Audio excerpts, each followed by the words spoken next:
함께 말씀 읽도록 하도록 하겠습니다. 오늘 주신 하나님의 말씀은 신약성경 에베소서 1장 1절에서 2절까지의 말씀입니다.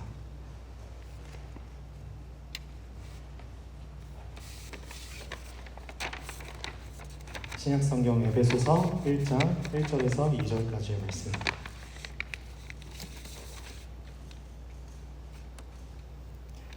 제가 대신하여 봉독해드리도록 하겠습니다.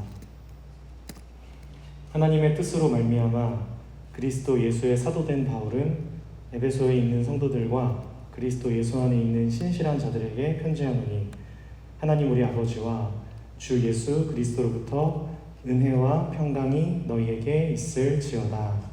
아멘. 할렐루야. 네, 나절대학교 수요 저녁 기도에 오신 여러분들 환영하고요. 또 방학 기간 잘 마치시고 반갑게 또 2학기를 함께 맞이할 수 있음에 감사합니다. 우리 광고 한두 번 하는 거 아닌데 또 오랜만에 한다고 많이 얼었어요.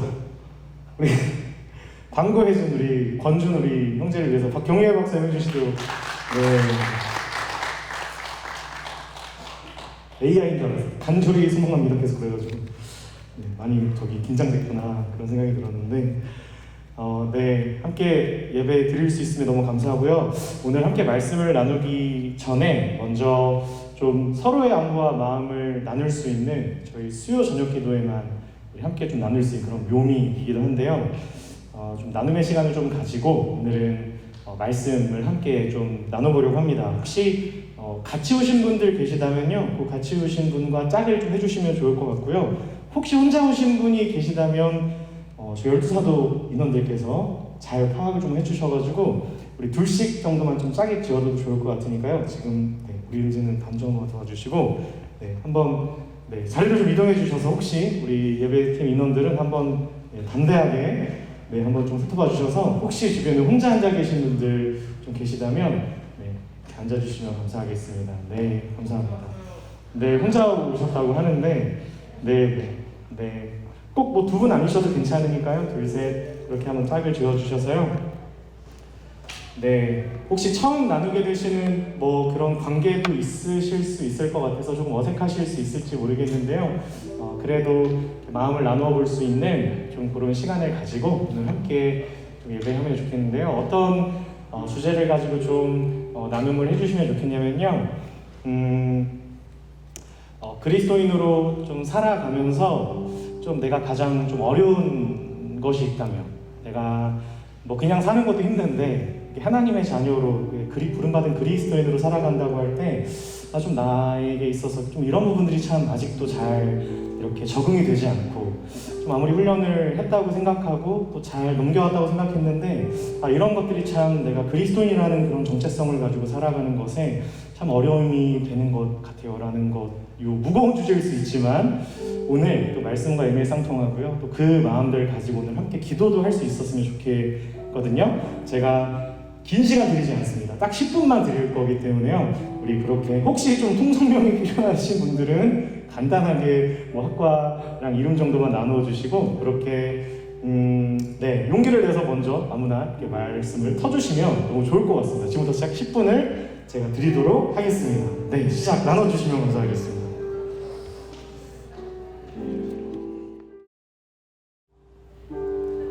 네, 여기까지 마치면서요. 우리 서로에게 은혜와 평강이 여러분에게 있기를 원합니다. 은혜와 평강이 너에게 있길 바래. 이렇게 한번 격려 인사 해주시고요. 네, 자리로 돌아와 주시거나 그 자리에서 예배 드리셔도 괜찮습니다. 은혜와 평강이 여러분들에게 있기를 간절히 소망합니다.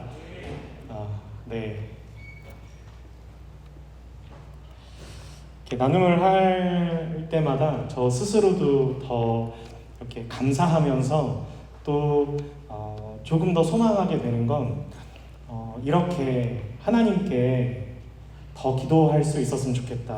내 자신이 정말 내 친구와 이야기하듯이 내 하나님께도 나의 이 마음 그대로를 어떤 너무 익숙해진 그런 교회 용어를 막 동원하는 그런 것도 필요하겠지만 이렇게 정말 이렇게 마음을 터놓고 몇 분이든 하나님께 기도할 수 있는 그런 좀 내가 되길 원한다. 제가 그런 좀 마음이 들 때가 있는데 여러분 그렇게 하나님과도 더 깊이 교제하시며 기도하실 수 있기를 축복합니다.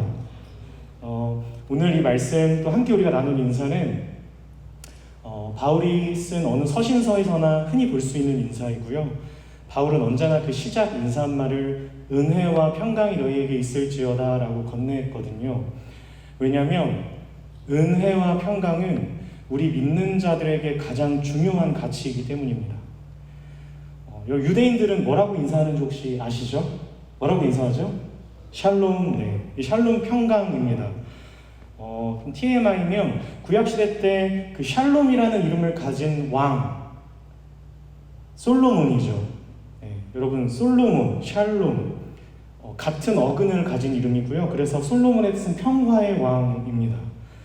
여러분 평화라는 뜻을 보통 우리가 이런 의미로 이해를 해요. 전쟁이 그치고 공포 분위기가 없어지고 위협이 사라지는 상태가 평화스러운 이런 이해가 우리에게 있죠. 그런데 성경적인 의미로서의 평화는 그냥 적대 관계가 끝난 것 정도가 아니고요. 적대적이었던 관계가 돌아서서 손을 잡게 되는 것을 평강, 평화라고 합니다. 그리고 그렇게 평화로 이루어진 관계를 연합이라고 합니다. 이게 성경적인 의미거든요. 그러니까 화목, 연합 다 같은 의미예요. 여러분 성경에서 평화라는 것은 다시 말씀드리지만 서로 해치지 않는 정도, 휴전하는 정도, 서로가 서로에게 간섭하지 않는 정도가 아니고요. 서로 돌이켜 부둥켜 안는 것, 이것을 평화, 화목이라고 합니다. 그래서 은혜와 평강이라는 말은 모든 그리스도인들을 향한 이 사도 바울의 무슨 이야기나 무슨 권면이나 무슨 격려를 할 때든지 이 두 가지 단어를 꼭 사용함으로써 우리의 정체성과 이 정체성, 그리스도인 된 부르심의 근간을 가장 잘 드러내는 본질적인 의미를 담아냄으로써 그렇게 무난하며 인사하기를 원했던 것으로 이렇게 성경에 기록되어 있습니다. 여러분 그리스도인은 어떻게 되는 겁니까? 내가 그리스도인이라는 사실과 내가 그리스도인이라는 정체성의 근거는 무엇으로 확인할 수 있습니까? 여러분 예수님을 믿는 믿음 안에서 주어지는 구원의 확신, 그로 인한 소망, 그렇게 그 나라를 소망 삼으며 가지게 될 하나님의 영원한 약속, 이 모든 건 우리 스스로에게 어떤 자격이나 내가 추구하고 노력해서 얻는 조건이나 내가 소유하고 만들어내는 그 어떤 것으로도 이룰 수 없고 만들어낼 수 없고 얻을 수 없다는 것을 고백하는 것, 은혜로 주어진 선물이라는 것을 고백하는 것으로 우리는 우리의 정체성을 더 분명히 알아갈 수 있습니다. 내가 만들어내는 게 아니라는 거죠. 심지어 우리는 하나님께서 우리를 부르시는 그런 고결한 부르심과 그런 가치에 대해서도 사실은 큰 관심이 없는 사람들이었습니다. 사실은 노력도 없었고요. 그래서 기대도 없어요. 그렇게 하나님께서 시작하시는 일에 우리가 부름을 받는 것입니다.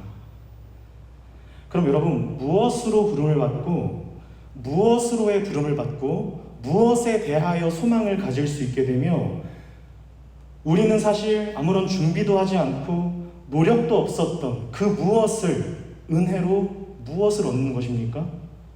그럼 무엇을 은혜로 얻는 거죠? 구원입니다.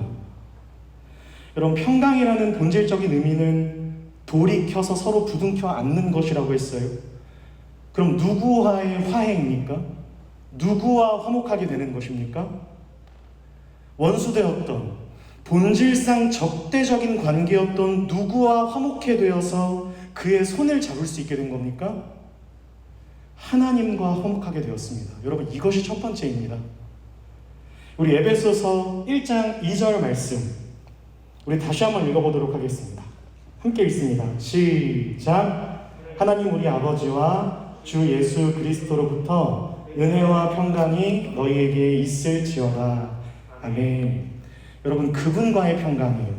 그분과의 화목이고요. 그분과의 연합이 가능하게 된 은혜라는 뜻입니다.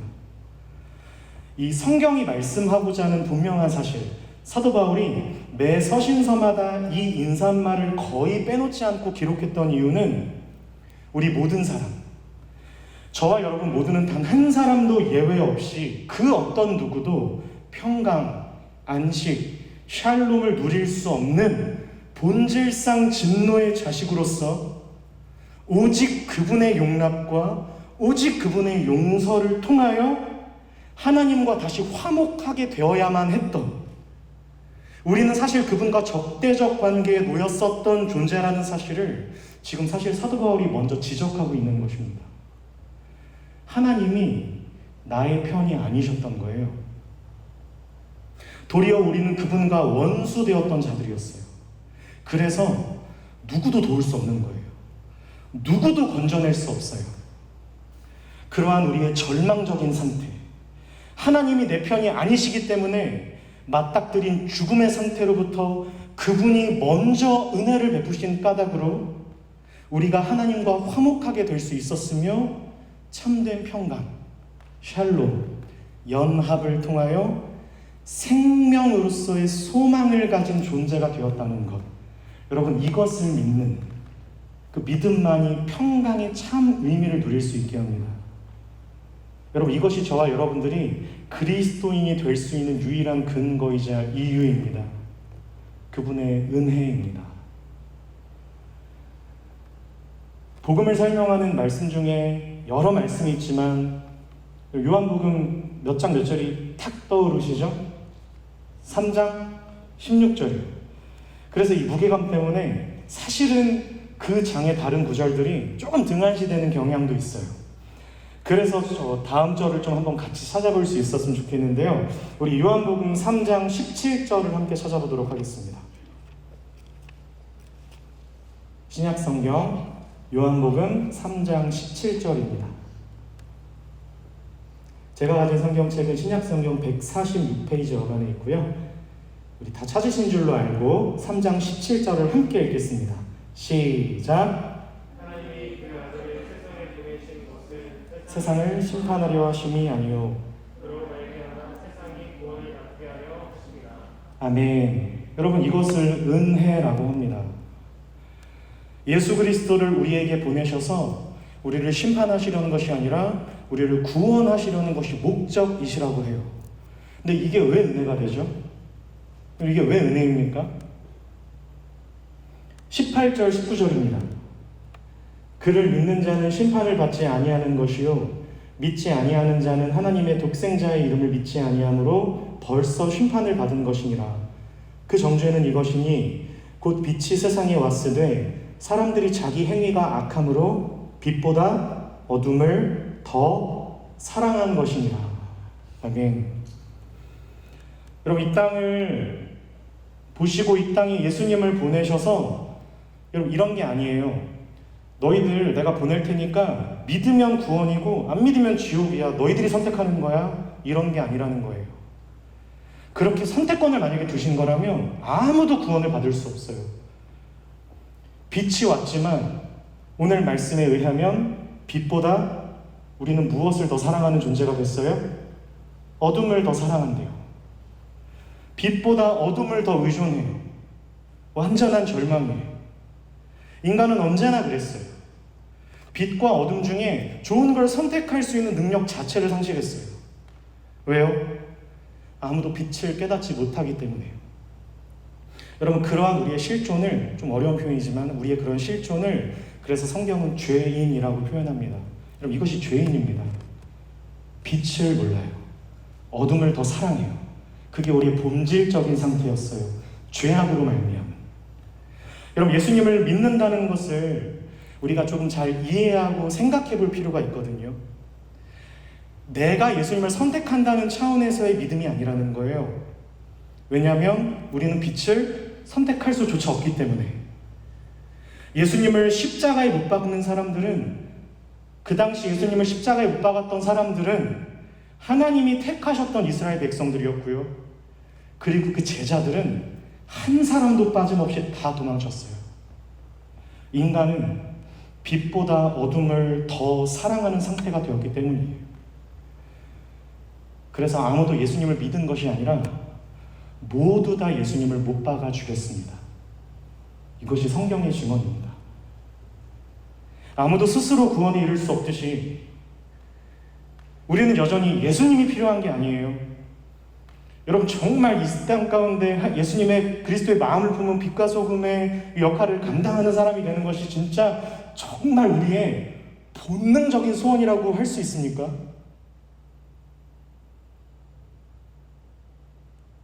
할 수 있으셔야 되는데, 여러분, 진리 되신 예수님을 스스로 선택할 수도 믿을 수도 없어요. 사실 우리는. 왜냐하면 예수님이 필요한 게 아니에요. 잘 생각해보면, 조금만 솔직하게 생각해보면 나에게 지금 예수님이 필요한 게 아니에요. 예수님이 가신 그 길에 대한 이해가 필요하지 않고요. 우리는 언제나 자기 연민, 자기 소원, 자기 욕망, 빛보다 어둠을 더 사랑하는. 여러분, 어떻게 하나님께서 그럼 우리를 구원하셨습니까? 우리가 선택할 수도 없었는데, 내가 알아보지도 못했는데 어떻게 하나님께서 우리를 건지셨다는 걸 믿을 수 있습니까? 무엇을 근거로요? 여러분, 이 지점이, 지금 이 대목이 예수님을 우리에게 보내신 것이 은혜가 될 수 있는 근거인데요. 여러분, 하나님은 독생자 예수님을 보내셔서 우리를 위해 예수님을 죽이시는 것으로 구원하셨습니다. 우리는 예수님을 못 박았습니다. 그래서 요한복음의 증언, 우리에게 예수님을 보내신 까닭은 심판하시기 위함이 아니라 우리를 구원하시기 위함이었다고 기록하는 것입니다. 저와 여러분 같은 이들을 대속하시기 위한 대속물로 예수님을 죽이시기 위해 보내셨다는 거예요. 그래서 은혜입니다. 그래서 우리가 예수님을 볼 수 있게 되는 겁니다. 우리 요한복음 1장으로 넘어가 보도록 하겠습니다. 요한복음 1장 1절에서 5절까지를 저와 여러분 한번 교독해 볼 수 있었으면 좋겠습니다. 제가 먼저 읽겠습니다. 태초에 말씀이 계시니라. 이 말씀이 하나님과 함께 계셨으니 이 말씀은 곧 하나님이시라. 그는 태초에 하나님과 함께 계셨고 만물이 그로 말미암아 지은 바 되었으니 지은 것이 하나도 그가 없이는 된 것이 없느니라. 그 안에 생명이 있었으니 이 생명은 사람들의 빛이라. 함께 읽습니다. 빛이 어둠에 빛이 돼 어둠이 깨닫지 못하더라. 아멘. 여러분, 예수님을 아무도 알아보지 못했다는 증언입니다. 그렇게 10절이요. 함께 읽습니다. 10절, 11절 시작. 그가 세상에 계셨으며 세상은 그로 말미암아 지은 바 되었으되 세상이 그를 알지 못하였고 자기 땅에 오매 자기 백성이 영접하지 아니하였으나. 자기 백성임에도 영접하지 않았어요. 여러분, 그래서 구원이란 하나님께서 죄인인 우리를 위해 예수 그리스도를 십자가에 죽게 하심으로 그분이 나의 죄를 위해 죽으셨다는 것을 믿을 수 있게 하신 것입니다. 그래서 구원을 은혜의 선물로 주셨다라고 바울이 노래를 하는 것입니다. 우리를 죄로부터 건지시기 위해 우리를 위하여 죽으신, 나를 위하여 죽으신, 그렇게 우리에 대한 하나님의 사랑을 확증하신 그 은혜로 말미암아 예수님이 누구이신지, 하나님이 누구이신지를 알게 되는 것입니다. 우리는 내가 선택해서 내가 알게 됐다고 생각하는데요, 아니요. 그렇게 알게 되는 것입니다. 그렇게 어느 날, 우리 입장에서는 어느 날 내 인생 한복판으로 찾아오시는 사건으로 우리가 그분을 만나게 되는 것입니다. 우리의 참된 인생의 주인이 누구셔야 하는지를 고백하게 되는 거예요. 하나님, 저는 죄인입니다. 저에게 당신이 필요합니다. 예수님을 찾고 구하지 않았던 내 입술 가운데 예수 그리스도께서 나의 죄를 씻어주심으로 내 눈을 가리고 있었던 것으로부터 빛을 보도록 하시는 거예요. 그렇게 예수님을 알게 되며 믿지 않을 수 없게 되며 그 부르심 가운데 붙잡혀 걸어 들어가는, 여러분, 그래서 나의 나된 것이 내가 누구보다 수고하고 견뎌내며 살아가지만 나의 나된 것은 하나님의 은혜입니다라는 이상한 고백을 하는 사람들이 되는 것입니다. 여러분, 죄의 종로로 탄다는 건 그냥 죄의 지배를 받는 정도가 아니고요. 다시 말씀드리지만 하나님과 원수되었던 상태를 의미해요. 아버지의 뜻을 몰라요. 그래서 큰아들은 모르는 거예요. 그렇게 예수 그리스도로 말미암아 하나님과 화목하게 돼요. 이제는 죄와 원수된 자리에 서게 됩니다. 여러분, 우리는 세상적인 가치관과 불화하는, 이제는 세상적인 가치관과 불협하는 자리에 서게 돼요. 여러분, 성경에 이런 표현이 있거든요. 마태복음 10장 34절에 가시면 내가 세상에 화평을 주러 온 줄로 생각하지 말라. 화평이 아니요 검을 주러 왔노라. 이런 말씀이 있습니다. 여러분, 화평이 아니라 뭘 주러 오셨대요? 검을 주러 오셨대요. 그런데 오늘 우리가 읽은 에베소서의 본문은 우리로 하여금 뭐가 있기를 원했어요? 은혜와 평강이 너희에게 있기를 원하노라. 여러분, 그래서 이 인사말은 그냥 가벼운 블레싱 같은 게 아닌 거예요. 누구와의 평강이냐는 거예요. 하나님과의 평화, 그리고 하나님 없이 스스로 자존하려는 세상과의 불협. 여러분, 그래서 우리 삶이 어려운 것입니다. 예수님 믿는다고 하는 것으로 분명 평강이 주어진다고 했는데 우리가 마주하게 되는 건 언제나 세상 안에서의 불협이거든요. 예수님을 믿음으로 내가 열심히 살아낸다고 하는데 불화가 있어요. 예수님을 믿는데도 마음의 평화가 찾아오기보다 불안과 불화가 생겨요. 왜요?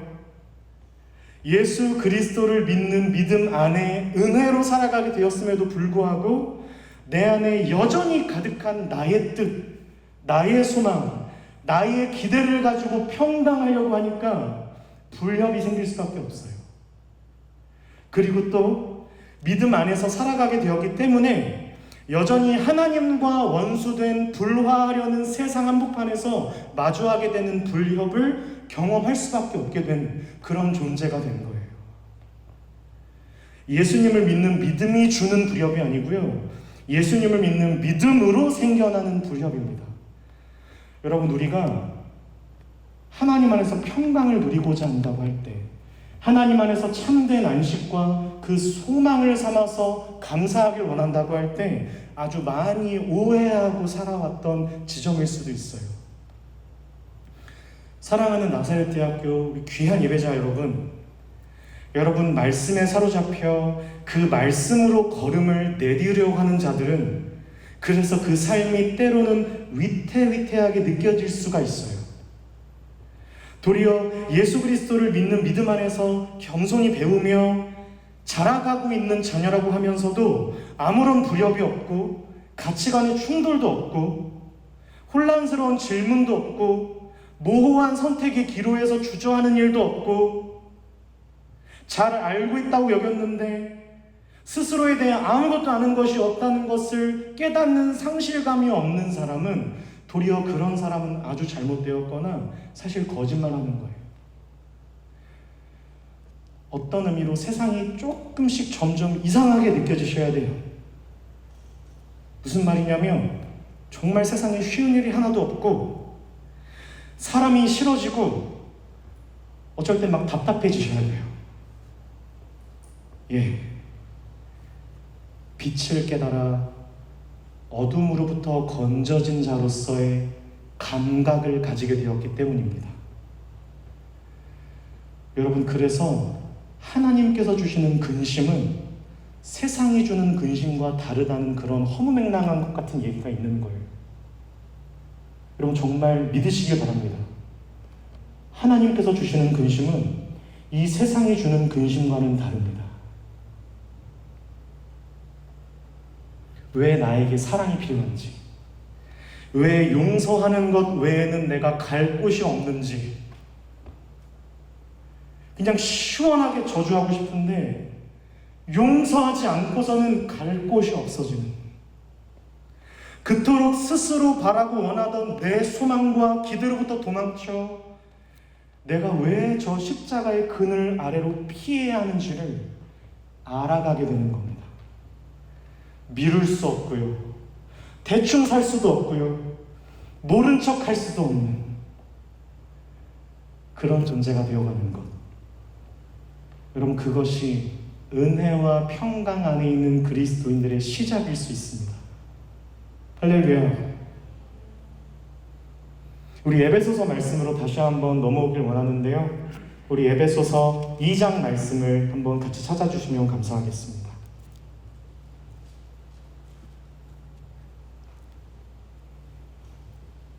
에베소서 2장 1절에서 6절까지를 함께 교독하겠습니다. 제가 먼저 읽겠습니다. 그는 허물과 죄로 죽었던 너희를 살리셨도다.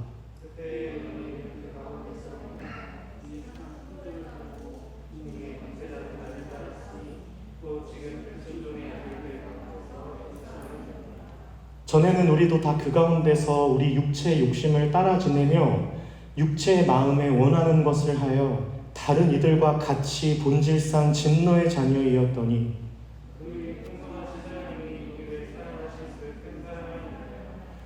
우리 5절 6절 함께 읽겠습니다. 시작. 허물로 죽은 우리를 그리스도와 함께 살리셨고 너희는 은혜로 구원을 받은 것이라.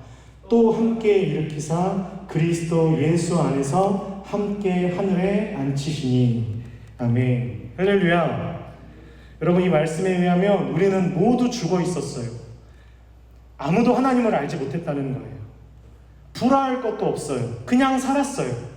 마음껏 미워하고 마음껏 방탕하고 나름대로 합리화하며 죄책감 같은 건 언제나 가까운 친구예요.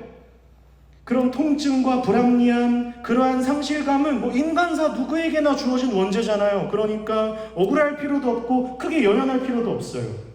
더 갚아주면 되고 받은 만큼 복수하면 되고 골머리 앓을 필요가 뭐가 있어요? 책임 같은 걸 끌어안을 필요는 또 뭐야?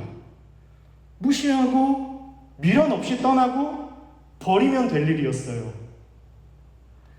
이 세상 풍조는 그래서 불순종입니다. 아무도 아무에게 지배를 받지 않아요. 스스로가 전부예요. 이게 육체의 욕심을 따라 육체와 마음에 원하는 것을 하여 다른 이들과 같이 본질상 진노의 자녀였다는 설명입니다. 2장 3절 우리 한번 다시 읽어볼까요? 시작. 전에는 우리도 다 그 가운데서 우리 육체의 욕심을 따라 지내며 육체와 마음에 원하는 것을 하여 다른 이들과 같이 본질상 진노의 자녀이었더니. 아멘. 그래서 인간은 누구나 자기 마음대로 하기를 원해요. 그래서 언제나 다툼이 생기고요, 원망이 생기고요, 불평과 불화가 생겨요. 우리 인간이 죄 가운데 있다는 것을 아주 확실히 증명하는 일입니다. 자신이 하고 싶은 것을 다 하고 싶기 때문에 혼란이 있고 다툼이 있어요. 작게는 개인 간에, 크게는 공동체와 국가 간에도. 그렇게 불화하며 깨어지고 하나님과 원수되었던 자들로서 그 죄와 허물로 죽어있는 이 답이 없는 인생들을 위해 그런 우리를 대신해 예수님께서 희생을 치르십니다. 그분이 먼저 시작하십니다. 이것이 사랑입니다. 이것을 책임이라고 하고요, 이것을 성실이라고 하고요, 이것을 용서라고 합니다. 그래서 이 모든 것을 은혜로, 이 은혜를 입은 자만이, 이 은혜를 아는 자만이, 이 은혜로 말미암아 예수 그리스도를 나의 구주로 영접하여 그 부르심 안에 있음을 믿음으로 고백하는 사람만이 자신의 인생을 책임있게 성실하게 맡은 역할, 맡은 자리, 나의 삶, 나의 인생으로 살아내며 살아가도록 격려하며 기다려주고 양보하고 기꺼이 내려놓으며 후퇴 없이 직면하며 한 걸음 한 걸음 살아갈 수 있게 되는 것입니다. 그때서야 비로소 인생이 되는 것입니다. 이제 이 구절을 조금 더 여러분 명확히 이해하실 수 있으실 거거든요. 우리 에베소서 2장 8절에서 10절 말씀까지 함께 읽겠습니다. 8절, 9절, 10절 시작. 너희는 그 은혜에 의하여 믿음으로 말미암아 구원을 받았으니 이것은 너희에게서 난 것이 아니요 하나님의 선물이라. 행위에서 난 것이 아니니 이는 누구든지 자랑하지 못하게 함이라. 우리는 그가 만드신 나라 그리스도 예수 안에서 선한 일을 위하여 지으심을 받은 자니 이 일은 하나님이 전에 예비하사 우리로 그 가운데서 행하게 하려 하심이니라. 아멘. 할렐루야. 여러분, 왜 기독교가 은혜라는 표현을 가장 많이 사용하며 교회 안에도 은혜들이 도대체 몇 명이에요? 은혜가 제일 많잖아요. 여러분, 성경에서 은혜를 그토록 강조하는 까닭은 은혜만이 내가 어떤 존재이며 내가 누구인지를 가장 정확히 드러내는 표현이기 때문입니다. 여러분, 저와 여러분들의 정체성은 따라해 주시겠습니까? 은혜 입은 자입니다. 근데 여러분, 우리는 이 은혜라는 단어를 어떻게 이해하고 사실 어떻게 사용하고 있죠? 제 이해로 조금 솔직하게 생각해보면 저는 은혜를 사실은 요 정도로 평상시에는 인식해요. 뭐냐면 마치 나의 죄를 묵인하는, 이것 또한, 이 은혜 또한 나 자신을 위한 교회 용어, 이 종교적인 용어로 바꿔서, 그래서 무언가 은혜가 강조되면 내 의지가 좀 퇴색되는 것 같이 여겨지는, 때로는 마치 내가 은혜를 빌미 삼아서 내 방탕과 내 연약함과 내 무지함을 스스로 합리화시키는 것 같아요. 은혜 이러다 보니까 점점 내 방탕스러움과 이 무지함들을 합리화시키는 것 같아요. 아, 은혜가 필요하지 이러면서. 그래서 나에게는 은혜가 필요한 게 아니라 무언가 좀 더 무겁고 엄중한 대가를 치러야 될 것 같은 그런 종교적인 의미로 이 은혜를 제가 오해하고 있더라고요. 나에겐 은혜가 필요한 게 아니라 대가를 치러야지. 그래서 오늘 사도 바울은 이 에베소서를 시작하며, 아니 거의 매 서신서를 기록할 때마다 은혜와 평강이 너희에게 있을지어다, 이렇게 격려하며 축복하는 것으로 안부 인사를 대신하는지도 모르겠습니다. 우리 마지막으로 말씀 한 번만 더 찾아보길 원하는데요. 우리 고린도후서 5장 말씀입니다.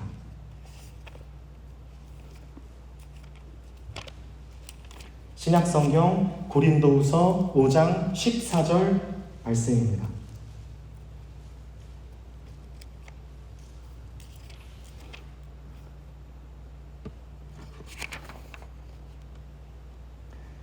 우리 고린도후서 5장 14, 15절을 함께 읽겠습니다. 시작. 그리스도의 사랑이 우리를 강권하시는도다. 우리가 생각하건대 한 사람이 모든 사람을 대신하여 죽었은즉 모든 사람이 죽은 것이라. 그가 모든 사람을 대신하여 죽으심은 살아있는 자들로 하여금 다시는 그들 자신을 위하여 살지 않고 오직 그들을 대신하여 죽었다가 다시 살아나신 이를 위하여 살게 하려 함이라. 아멘. 할렐루야. 여러분, 평강이라는 것은 단순히 내 마음이 편안하고 내 마음이 좋은 것을 뜻하는 것이 아니라고 설명했습니다. 오히려 왜곡된 이해죠. 평강 그런 게 아니라고 했죠. 평강은 누구와의 화목으로 시작합니까? 하나님과 원수되었던, 아담과 하와의 불순종으로 타락해버린, 그렇게 죄와 허물로 죽었던 우리 주 예수 그리스도를 통하여 건져내신, 그렇게 하나님과 다시 화목케 하시어 그분과 연합하여 이제는 더 이상 자기 욕심, 자기 연민, 자기 욕망을 위해 발버둥치며 전전긍긍하려는, 나 스스로 하나님 되려는 자리에 있지 않고 내가 모든 것을 판단하고 내 감정이 제일 우선시되고 나의 입장이 제일 중요한 나 스스로 하나님 노릇하려는 그 자리에 있지 않고 우리의 제자리, 나를 사랑하사 나를 위하여 자기 아들을 아낌없이 내어주신 그 하나님 앞에 서서, 이걸 코람데오라고 하죠. 그 하나님 앞에서 그 말씀을 듣는 자리, 그 말씀을 따라가는 자리로 돌아가는 것입니다. 여러분, 이것이 평강입니다. 거기에만 평강이 있음을 알게 되는 것입니다. 고린도후서 5장 16절 17절입니다. 함께 읽습니다. 시작. 그러므로 우리가 이제부터는 어떤 사람도 육신을 따라 알지 아니하노라. 비록 우리가 그리스도도 육신을 따라 알았으나 이제부터는 그같이 알지 아니하노라. 그런즉 누구든지 그리스도 안에 있으면 새로운 피조물이라. 이전 것은 지나갔으니 보라 새 것이 되었도다. 아멘. 여러분, 그렇게 부족하지만 우리의 신앙, 우리의 믿음, 우리의 삶의 기초와 내용은 이것으로 시작하고 이것을 우리의 삶의 평생에 걸쳐 담아내야 하는 것입니다. 마지막 고린도후서 5장 18절 20절까지의 말씀 함께 읽습니다. 시작. 모든 것이 하나님께로서 났으며 그가 그리스도로 말미암아 우리를 자기와 화목하게 하시고 또 우리에게 화목하게 하는 직분을 주셨으니 곧 하나님께서 그리스도 안에 계시사 세상을 자기와 화목하게 하시며 그들의 죄를 그들에게 돌리지 아니하시고 화목하게 하는 말씀을 우리에게 부탁하셨느니라. 그러므로 우리가 그리스도를 대신하여 사신이 되어 하나님이 우리를 통하여 너희를 권면하시는 것 같이 그리스도를 대신하여 간청하노니 너희는 하나님과 화목하라. 아멘. 할렐루야. 할렐루야. 사랑하는, 또 정말 사랑하길 원하는 우리 나사렛 가족, 우리 나사렛 예배자 여러분, 그리스도인이 그리스도인 될 수 있도록 하는, 여러분, 우리의 정체성을 가장 잘 드러내는 두 단어를 꼽으라고 하면 여러분 늘 이 단어를 기억하셔야 합니다. 뭐죠? 은혜와 평강입니다.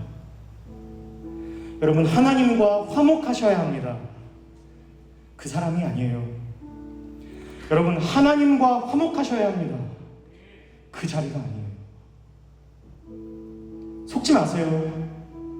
드라마틱하게 온다고 속지 마세요. 근데 사실 우리는 거기 다 걸려 넘어져요. 생각을 하지 않아요. 일단 내 감정이 없어요. 여러분, 하나님이 주인이십니다. 아무도 여러분을 함부로 할 수 없어요. 여러분, 하나님께서 주인이십니다. 여러분의 생각과 뜻과 욕심을 벗어버리고 하나님께서 이끄시며 하나님께서 강권하시는 것에 여러분의 마음을 깨트리시고 엎드리시며 기꺼이 그분과 동행하기를 기뻐하는 그런 저와 여러분이 될 수 있기를 간절히 소망합니다. 감히 단언할 수 있는 까닭은 저와 여러분이 계획했던 그 어떤 것보다도 보람차고 감격스러운 생애를 경험하게 될 것입니다. 저와 여러분이 계획했던 그 어떤 것보다도 감히 단언하건대 가장 보람차고 감격스러운 생애로 그분이 우리를 이끌어 가실 것입니다. 영혼이 살아나며 인생을 향한 참으로 복되고 감사한 노래가 더 풍성해질 것이며 우리 찬양팀들의 표정이 더 밝아질 것입니다. 연습으로 만들 수 없어요. 하나님과 화목해야 합니다. 상황은 안 좋아져요. 계속 안 좋아요. 바쁜 거요? 안 사라져요. 일을 열심히 하면 더 많이 생기고 더 힘들어져요. 그러나 여러분, 그냥 지나가지 않고 깊어질 겁니다. 하나님의 사람이란 하나님께 구원받을 만한 그 복을 누리고 또 흐르게 할 만한 이유와 자격을 우리가 가지고 있어서 택함받는 게 아니고요. 하나님께서 이루시고 하나님께서 만들어내시는 하나님의 역사와 일하심을 증거하기 위해 부름받는 것입니다. 우리가 아니라 하나님께 있다는 것을 보는 것입니다. 그래서 말씀을 보면 이해할 수 없는 이야기가 너무나 많아요. 왜 도대체 야곱 같은 사람을 하나님께서 저렇게 끝까지 데려가시는지, 성경은 왜 야곱인지에 대한 설명을 안 해줘요. 그냥 끌고 가요. 그리고 그렇게 야곱이 만들어져 갑니다. 나중에 말을 안 들으니까 어떻게 돼요? 말을 끝까지 안 들으니까 하니까 어떻게 하세요? 큰데 후드러 패셔가지고 환도뼈가 나가잖아요. 여러분, 하나님은 여러분 절대 우리를 그냥 내버려 두지 않으십니다. 우리를 버리지 않으시겠다는 약속입니다. 우리가 우리 스스로 지켜낼 수 없는 것을 하나님께서 당신의 선하심과 은혜와 능력과 사랑으로 이 온 우주 만물 천지를 창조하실 때도 그러셨던 것처럼 구원하실 때도 그러시겠다는 선언입니다. 하나님의 역사는 하나님의 부르심으로 시작하는 것입니다. 그래서 우리가 해야 할 일은 뭡니까? 여러분, 우리가 뭘 해야 합니까? 우리의 열심을 회복하는 게 아니라 그분 앞으로 돌아가야 합니다. 하나님과 화목해야 합니다. 도움을 받으며 하나님 앞에 무릎 꿇는 연습을 해야 합니다. 335 시간을 쪼개어 그 하나님의 말씀 앞에 엎드리는 연습을 해야 합니다. 그렇게 살지 않으면 그냥 사는 대로 살아가게 될 수밖에 없어요. 우리는 빛보다 어둠을 사랑하기 때문이에요. 거기로부터 우리의 열정, 우리의 성실, 우리의 인내, 우리의 사랑의 등불이 아직도 꺼지지 않았다는 것을 확인할 수 있습니다. 왜요? 하나님께서 지키시기 때문입니다. 그 사사기 한복판에도 하나님의 등불은 여전히 꺼지지 않았다는, 굳이 그 장면과 내용을 삽입시키는 까닭, 하나님은 절대 내버려 두지 않으십니다. 그런데 우리는 언제나 내가 실수하지 않았던 때로 돌아가고 싶어 해요. 근데 어떻게 돌아갈 수 있습니까? 돌아갈 수 있어요? 내가 실수했던 그때로 다시 돌아가서 그 실수를 만회할 수 있어요? 돌아갈 수 없습니다. 여러분, 돌아갈 수 없어요. 그 기억은 지워지지 않을 거고요. 그거 우리가 선택한 거예요. 내가 잘못한 거예요. 그리고 억울하지만 내가 당한 일이에요. 여러분, 예수 믿는 사람들은 그래서 돌아갈 필요가 없습니다. 그때 저질렀던 어리석음, 그때 내가 저질렀던 나의 못난 것들, 그리고 내가 선택하지 않았지만 당했던 그것을 넘어서는 지혜와 믿음과 소망과 그 경험 속에서 하나님의 자녀라는 정체성을 확인해가며, 스스로는 잘한 게 없지만 하나님이 나를 하나님을 알게 하시며 예수 안에서 하나님의 사랑과 그 기뻐하시는 내가 그런 자녀라는 것을 고백하게 되며 깨닫는 영광으로 우리를 인도하실 것입니다. 우리가 볼 때는 신앙적으로 전진하지 않는 것 같고 계속 뒤로 밀리는 것 같고 기쁨보다 한숨이 더 많은 것 같아요. 그게 사실이에요. 그러나 여러분, 하나님 안에서 내뱉는 그 길을 쫓아가며 마주하게 되는 억울한 두렵들과 불화들 속에서 전전긍긍하며 견뎌내는 삶은 내가 기쁘고 스스로 만족하려 했던 것보다 더 많은 것을 만든다는 것을 믿으시길 바랍니다. 예수님의 부활의 역사를 이루시기 위하여 예수님 친히 죽음의 자리로 걸어들여 가신 것 같이, 예수님께서 부활의 영광을 친히 드러내시기 위하여 친히 그 죽음의 자리로 걸어들여 가신 것 같이, 우리가 나 스스로에 대하여 때로는 포기하고 손을 놓고 절망으로 향하게 되는 길조차 이 세상에서 하나님의 통치와 다스림, 그 구원과 은혜의 역사가 만들어내는 진정한 소망의 걸음이 될 수 있다는 것을 그 자리 한복판에서도 하나님은 보게 하실 줄 믿습니다. 여러분, 그래서 잘하지 않아도 괜찮고, 그래서 우리 스스로 납득되지 않아도 우리가 소망 삼으며 살아갈 수 있는 근거를 우리 하나님 앞에서 찾아가는 것입니다. 하나님이 잃어버린, 아니 엄밀히 말하면 잃어버린 게 아니죠. 우리가 배신하고 도망간 거죠. 여러분, 사실 잃어버린 양이 아니고요, 우리가 도망친 사람들이잖아요. 여러분 다 도망쳐본 경험 있으시잖아요. 호기롭기 시작했는데 아닌가 보다 이러고 도망친 적 다 있으시잖아요. 그게 우리의 실력이기 때문에 그래요. 이 배신하고 도망간 자들을 찾아오시는 것, 여러분, 이것이 기독교입니다. 그래서 이 찾아오시는 아버지, 기다리시는 하나님, 그 하나님만이 진실하시며 우리 그 하나님만이 의로우시며 그 하나님만이 사랑이시라는, 여러분, 이 사실이 예수 그리스도의 십자가로 다 증언되는 것입니다. 우리가 죄인 되었을 때 죽이신 그 십자가, 그래서 그것이 우리의 소망이 되는 것입니다. 여러분, 이 십자가 앞에 설 때만이 우리는 많은 부분에서 신앙의 아주 능력 있는 약속들을 믿을 수 있게 됩니다. 이 십자가만이 우리를 건져냅니다. 여러분, 그래서 십자가 앞에 더욱 꿇어 순종하는 연습이 필요합니다. 나의 계획과 내 욕심과 내 어떤 소망을 십자가 밑에 묻는 연습을 많이 하셔야 합니다. 왜냐하면 여러분을 향하신 하나님 당신의 일들은 하나님께서 반드시 하실 것이기 때문입니다. 하나님께서 우리와 함께 하십니다. 이 은혜와 평강이 우리 나사렛 가족 모두에게 있기를 소망합니다. 우리 찬양팀 나와서 함께 찬양하며 우리 기도하길 원합니다.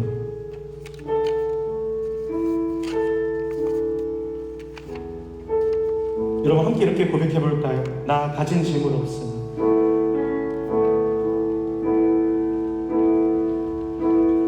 나 가진 재물 없으나 나 남이 가진 지식 없으나 나 남에게 있는 건강이 있지 않으나 나 남이 없는 것 있으니 나 가진 재물 없으나 나 가진 재물 없으나 나 남이 가진 지식 없으나 나 남에게 있는 건강이 있지 않으나 나 남이 없는 것 있으니 나 남이 못 본 것을 보았고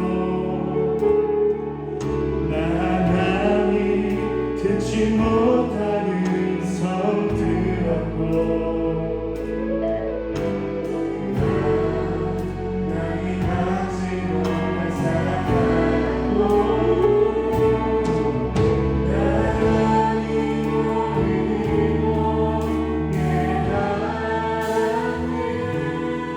여러분, 이 고백 우리 다시 한번 해볼게요. 여러분, 이게 사실 우리의 고백이어야 합니다. 여러분 들으셨잖아요. 내가 어떻게 가야 되는지. 근데 그게 그렇게 하기 싫잖아요.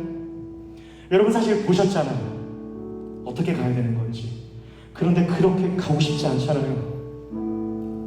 여러분 받으셨잖아요. 그런데 그걸 돌려주고 싶진 않으시잖아요. 여러분, 우린 다 봤고요. 우린 다 들었고요. 우린 다 받았어요. 하나님이 그 길로 우리를 부르십니다. 여러분, 드라마틱한 걸 깨달았다는 감동적인 고백으로도 할 수 있지만 우린 사실 우리 인생에 그렇게 드라마 같지 않잖아요. 우리는 언제나 버거운 걸 보고요. 우리는 언제나 나의 한계 이상의 것을 듣게 되고요. 내가 선택하지도 원하지도 않았던 삶을 견뎌내야 되는 자리로 부름받습니다. 그러나 여러분, 하나님의 평강은 우리 스스로의 편안과 안전이 아니라 하나님과 화목하게 돼요. 우리가 보지 못했고 우리가 듣지 못했고 우리가 상상할 수 없었던 자리로부터 우리를 건져내셔서 모두가 그 길로 향할 수 있도록, 모두가 그 길에 동참할 수 있도록 나를 앞서 보내셨다는 것을 고백하는 믿음 안에서 주어질 수 있는 은혜의 선물입니다. 여러분, 억울하지만 가봐야 합니다. 여러분, 두려우시더라도 직면하셔야 됩니다.